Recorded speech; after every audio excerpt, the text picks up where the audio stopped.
For today's Currents discussion, Currents 29, Dr. Gavin from Monash University will be discussing megatrends in the Australian mining industry.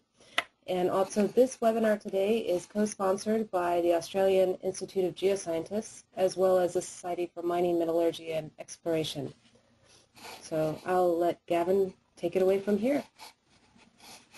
So Gavin, I'm going to give the screen over to you. And when you're ready, you can go ahead and take the presentation away. Okay, good morning folks. Hopefully the screen will be coming through in a second or two. I'll just make sure that's come through. Looks fine. We're seeing it here, so I think you're all good. Yep, excellent. Okay, what I just want to go through today briefly, I guess, is what I say is the megatrends, and I've used the word megatrends to really try and give a sense of actually the importance of what these trends mean, because we've always had this sort of view in the mining industry that while we've always found more deposits, we've always found more technology, demand keeps going up, and that drives our ability, to mine, continue to mine and produce minerals and metals and so on. And I think what we need to be able to do is actually think a bit beyond the traditional way of looking at that type of issue and actually look forward in a very different way. And I think these trends are really critical in understanding how we're going to move forward into the future. So, so hopefully by the end of today there'll be at least a glimpse of some of that work and be good for discussion. Now, being Australian, I always have to start out with some dodgy cartoons. So these may take a few seconds or more to come through, but you don't necessarily need to read them all in detail now, but hopefully you'll get the message of why I want to show them. In Australia, there's a lot of debate about sort of climate change, about things like nuclear power and selling more uranium to the world, because we have plenty of coal and plenty of uranium. And so some of these cartoons are really at least give you a flavour of how some of these debates are playing out in Australia. Now, the cartoon that I think is one of the most poignant and one of the most sort of startling in a way is the sort of the big one there in the top right-hand corner. And ultimately, if we look at the world at the moment, we have a world where the US, where Europe, Australia, a lot of the sort of developed countries, we do have a very high standard of living. And that high standard of living is leveraged off a lot of our extensive use of a wide array of minerals and metals and so on. So we can see in the right-hand side there's cars, there's fridges, radios, TVs, all the technology that we take for granted pretty much on a daily basis. And yet, for a significant part of the world's population, they don't have those resources.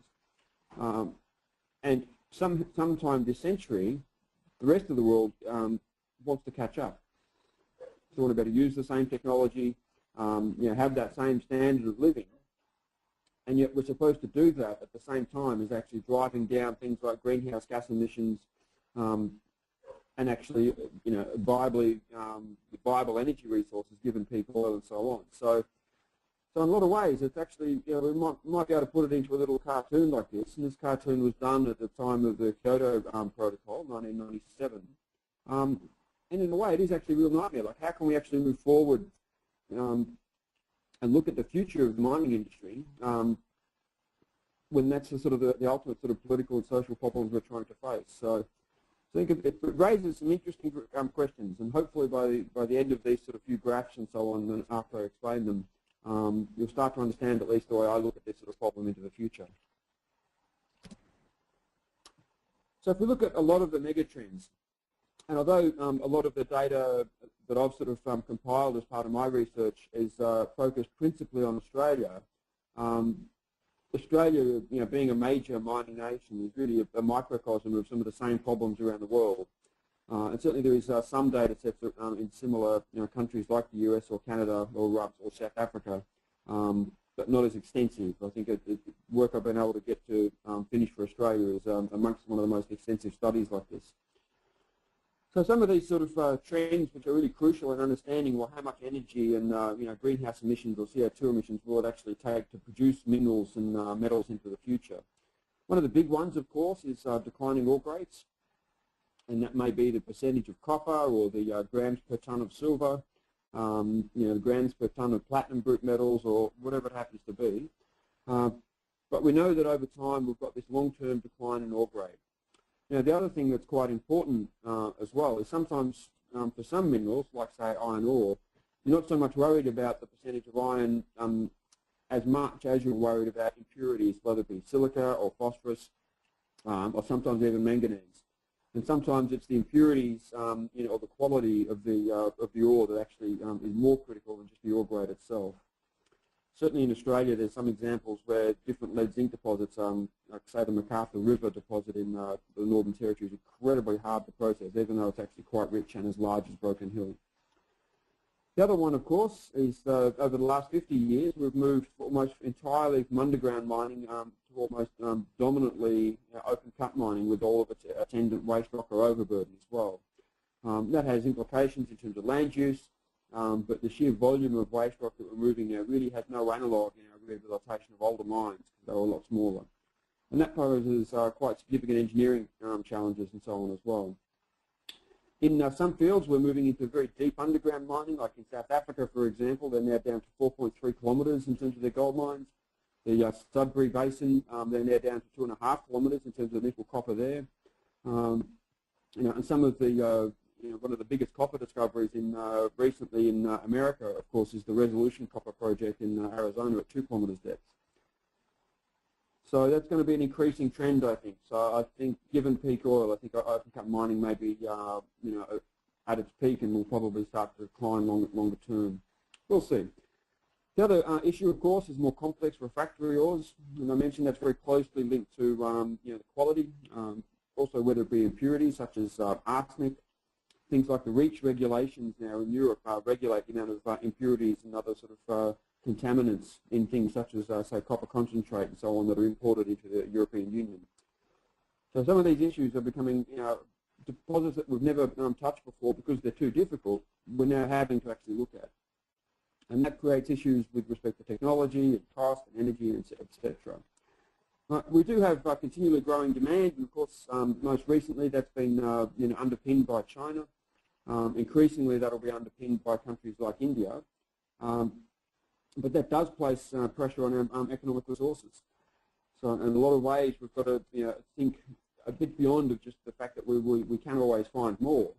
Because when we've got declining ore grades, more complex ores and so on, the easy way to meet demand is not just by digging a bigger hole. Now, if we look at resources, and it varies country to country, but certainly in Australia we've had pretty good success at maintaining or even increasing our economic resources for most minerals or metals. Sometimes it's actually a bit up and down. It depends on what's economic. And of course, what's economic is not necessarily easily quantifiable, but what these all point to, of course, at the end of the day, is that for every tonne of mineral or metal that we produce, things like declining ore grade, more waste, deeper, more complex ores, all mean that we've got to spend more energy, and generally, therefore, at the moment, that generally means more greenhouse gas emissions.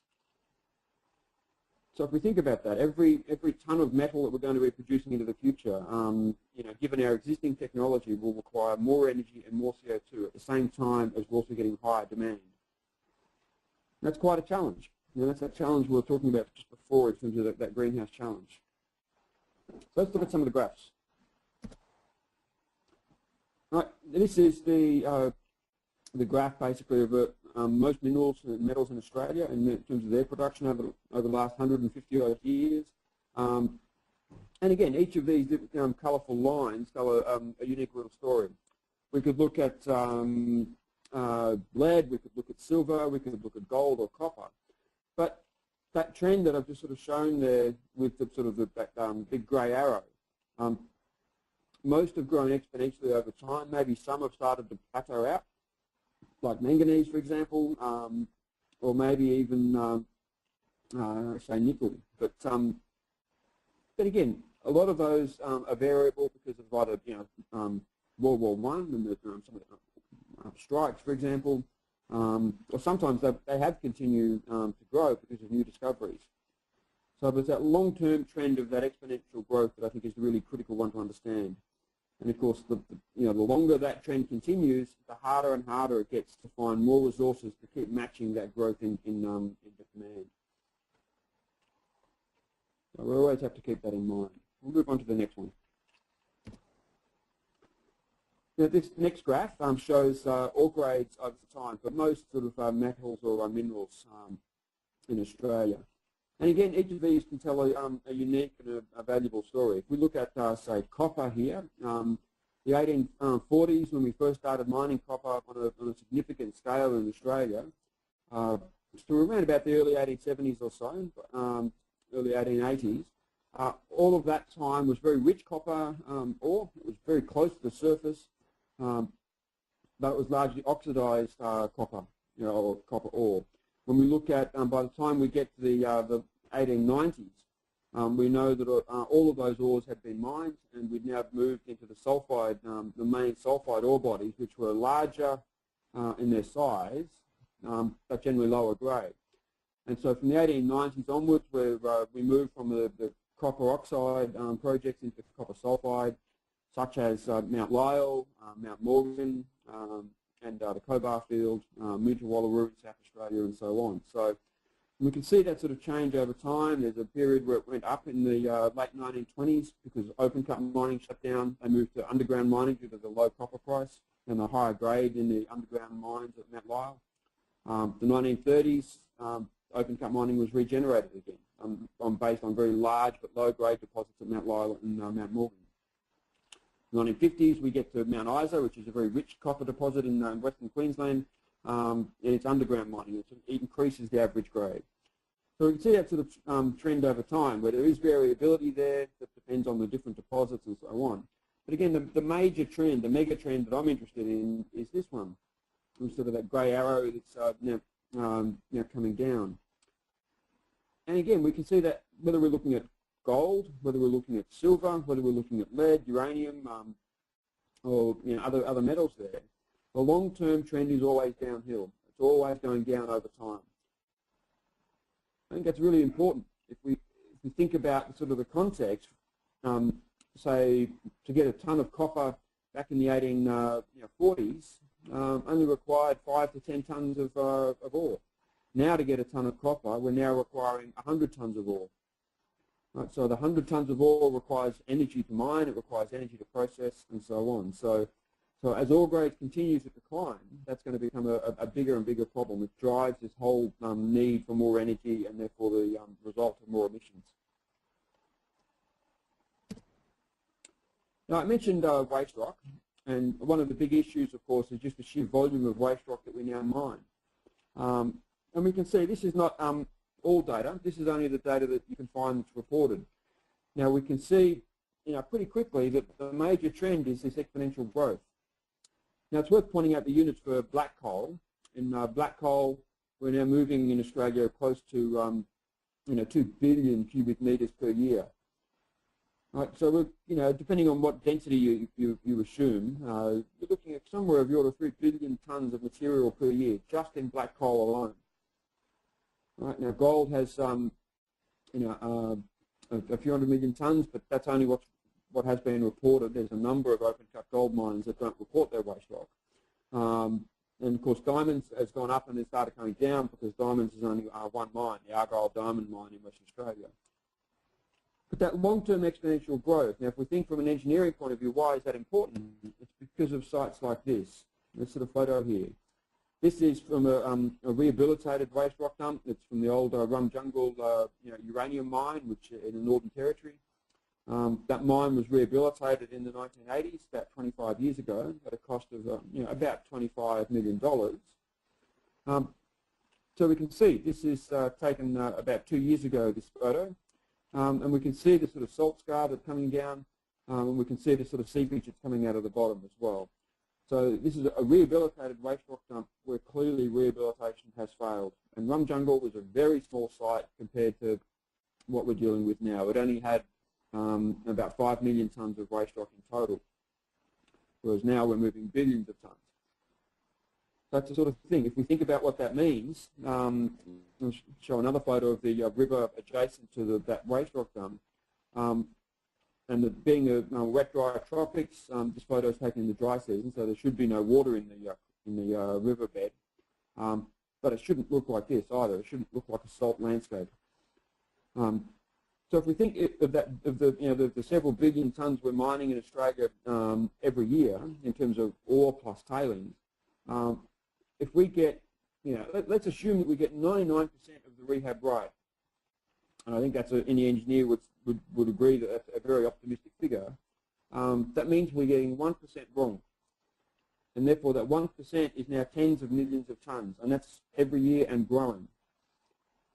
So I think that the scale of risks and the scale of that legacy that we're leaving for future generations is something that I think we've got to take a lot more seriously, because if we get some of these, if we get at least even a small fraction of our rehab wrong, the potential problems are very, very big. And certainly this is only just one example across numerous sites in Australia that I know of.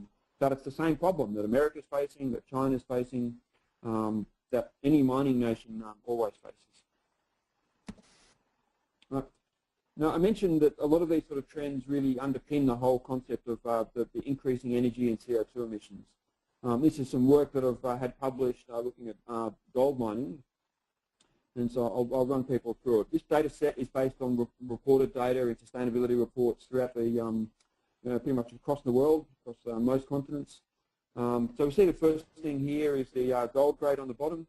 So we can see that there's a lot of mines that are spread in their gold grade, but most of them tend to be, several, a few, maybe several grams per tonne. Then there's a handful of mines around the world that do operate at a very high grade, say, up to even an ounce per tonne or more. So on the y-axis there, what I've got plotted here is the amount of CO2 emissions that's associated with producing that kilogram of gold, i.e. About, would that be about 300 ounces, I think that is, or 30 ounces, sorry. Right. So therefore, we can see that sort of relationship between the amount of emissions to produce that kilogram of gold and the actual gold grade. And sort of this inverse relationship. So as ore grades decline, we're getting an increasing, a generally increasing profile of CO2 emissions. And there's a lot of variability in this graph, and there's some work I'm doing at the moment, which is not published yet, but hopefully soon, but is to understand what that variability is. Certainly part of that, that variability is the energy source.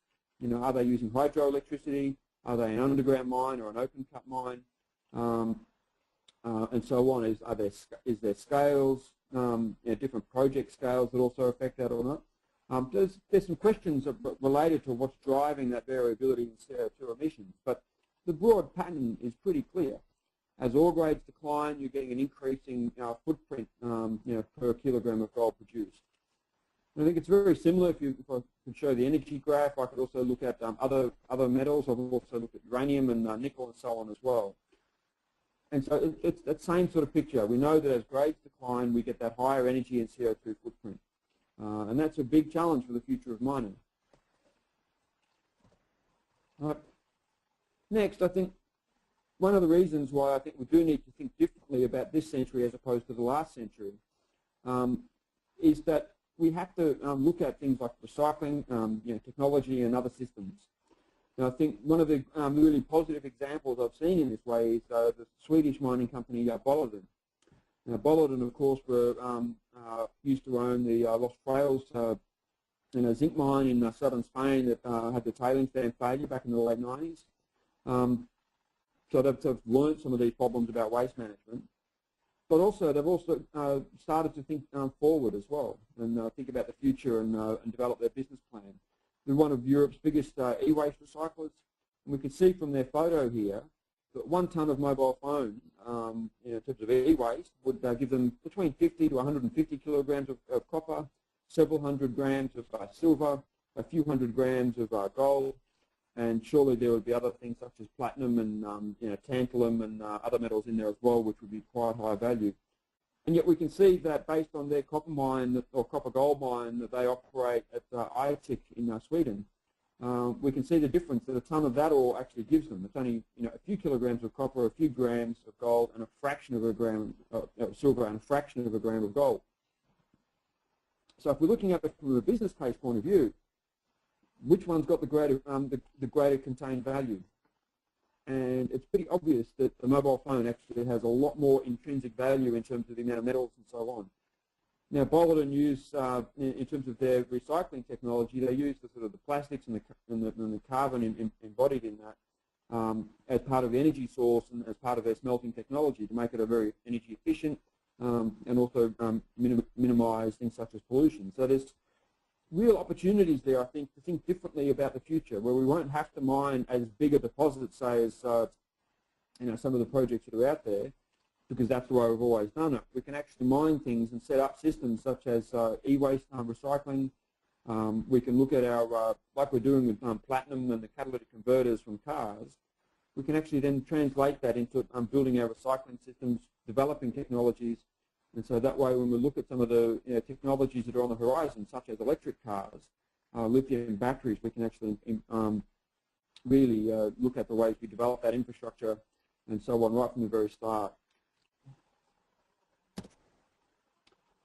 So I think one of the things that I'm often being asked at the moment is, how is mining sustainable when eventually what we're doing is mining a finite resource? And I think most metals that we mine and use, we can capture in various ways and recycle them quite efficiently. So for me, I think there are some fundamental differences between sustainable mining and, say, peak oil.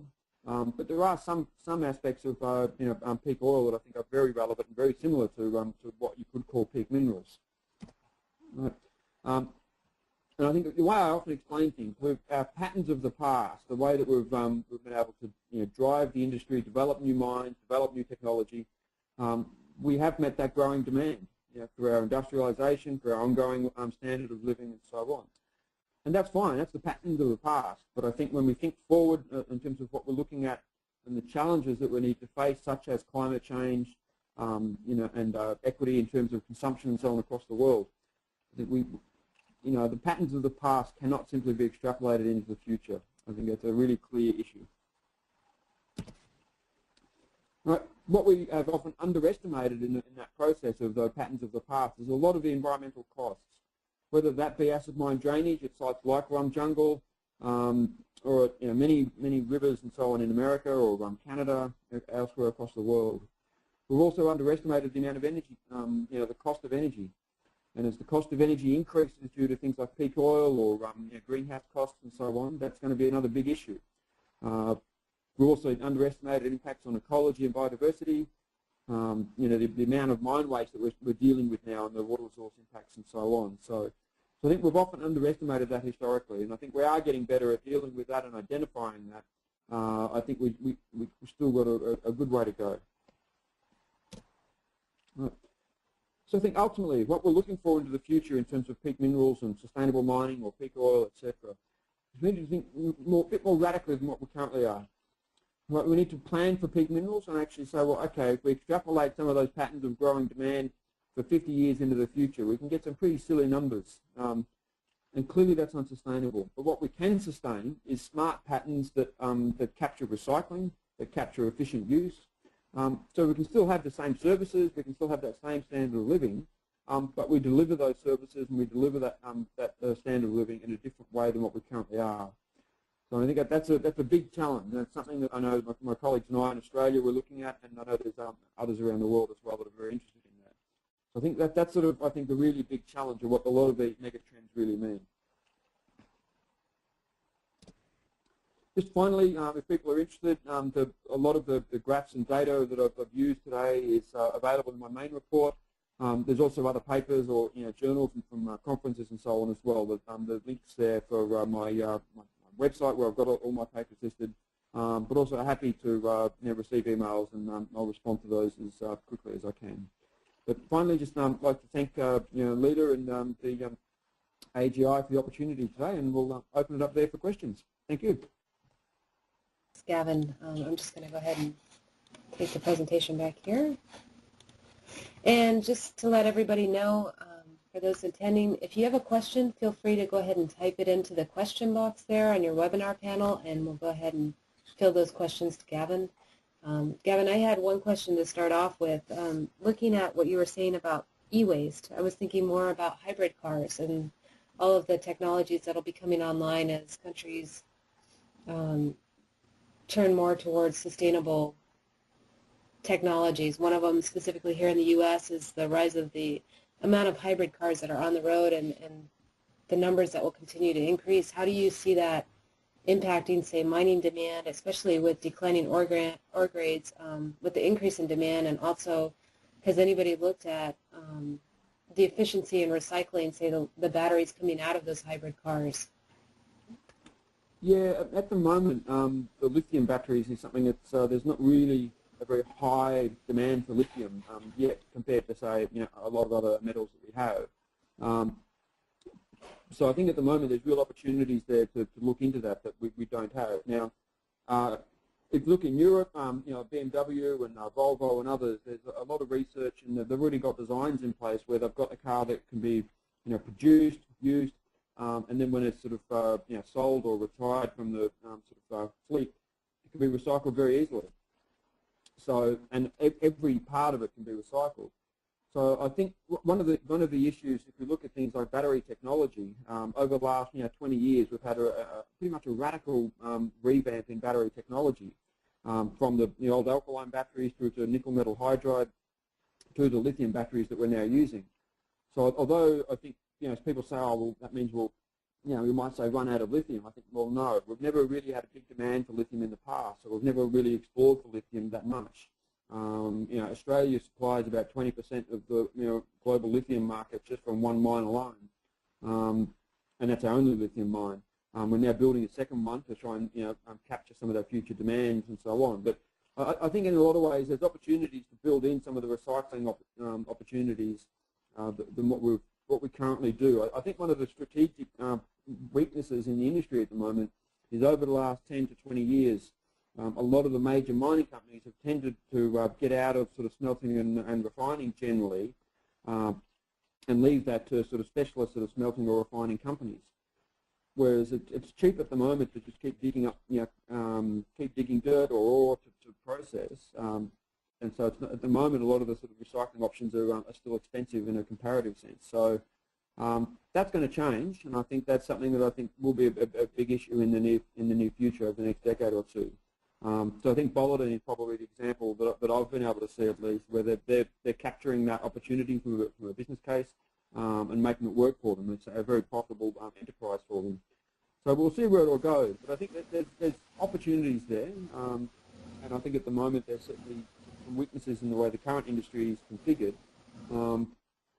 But I think the question is not a matter of are we going to run out of things like lithium. I think the question is really how do we capture the technology, how do we set up the recycling infrastructure, and really make it work efficiently into the future. Thank you for that. One other question was about waste rock, and I know that you showed pictures of how the waste rock is just recycled by putting it back on the landscape. But are there any other, from a recycling standpoint, uses for waste rock? It really depends on the site and location and geography and so on.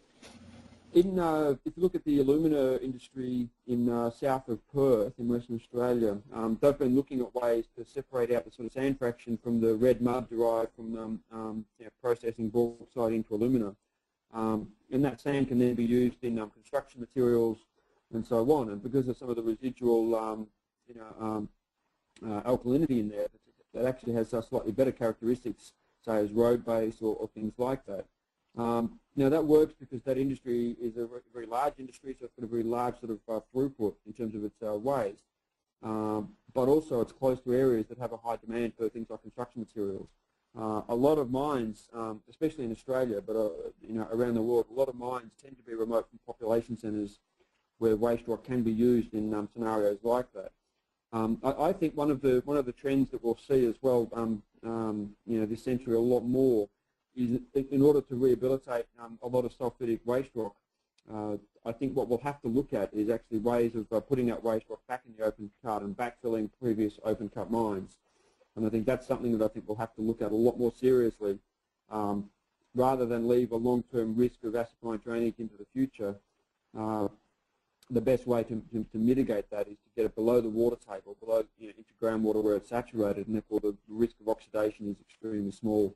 So I think that there's some of those sorts of trends. There's certainly places where it's being looked at in terms of being able to reuse waste rock, but it's often very hard because it's not close to where the demands are for things like construction materials or so on. Just one other question for you. This is more looking at workforce and demand within the mining industry. Looking at all of the developments that are coming online in the future that you're seeing with sustainable mining and kind of that transitioning or reworking of the current way of doing things into a more sustainable fashion, do you see from your interactions today and kind of your contacts that you're dealing with, are you seeing more opportunities open for mining engineers, say in people that are doing the recycling, people that are doing rehab of sites, people that are looking at novel ways to mine more efficiently? Yeah, I think there's a whole range of opportunities that really open up for the workforce. There's people, engineers and geoscientists working on waste management in mining will have a good career for a long time. I think there's going to be no doubt about that. And it'll be challenging. I think some of I sincerely believe we really have underestimated the true extent of legacies that we're leaving and the risks that we're leaving into the future. The other opportunities are in developing new technologies, like for chemical engineering and a whole bunch of different types of areas of technology. There is a role for new technology, and I think there's great opportunities there to drive things such as maybe dry processing, maybe using different ways to maybe heat bleaching will become a greater trend in the near term as well, because of the generally lower energy cost once you get to really low ore grades, say in copper, compared to say conventional flotation, milling, and smelting, and so on. So I think that there's a whole range. Excuse me. There's a whole range of opportunities there. And I think that there's still going to be a need to sort of explore and the sort of more traditional roles that geoscientists play. But I think it's because of our constraints with energy, with peak oil, and the issues we're facing in terms of waste, and so on. I think there's going to be a continual evolution in the sort of the proportion of different people in various parts of mining. But also in terms of technology of recycling and other things, there's opportunities there. I know sort of some colleagues of mine who work on energy, say, look at solar thermal power stations, and often describe them as, say, the Model T Ford of their time. And that's not to say that they're really poor technology. They work, but at the moment there's really enormous opportunities to enhance their performance, to make them even more efficient, and to scale them up into the thing. And we think about the evolution of the car over the last 100 years. I think I can see the same opportunities in a lot of ways. We're looking at things such as energy, but also some of the ways we can look at mining as well. Thank you very much, Gavin, and I think that concludes all our questions for today. Just wanted to also let everyone know about our webinars that are coming up next week, March 2nd. From 4 to 5 p.m. U.S. Eastern Standard Time, we'll be having our Future Trends in Mining, which is also co-sponsored by the Australian Institute of Geosciences, and Gavin will be presenting a talk at that session there. And then March 16th, we'll be having a webinar on geoscientists in the media, and both of these are part of our career series for our GeoConnection webinars. And you can find more information about those by visiting our GeoWebinar website here at www.agiweb.org/workforce/webinars.html. So thank you very much for participating in today's webinar. Gavin, thank you again for presenting today. And this concludes our webinar. Thank you all.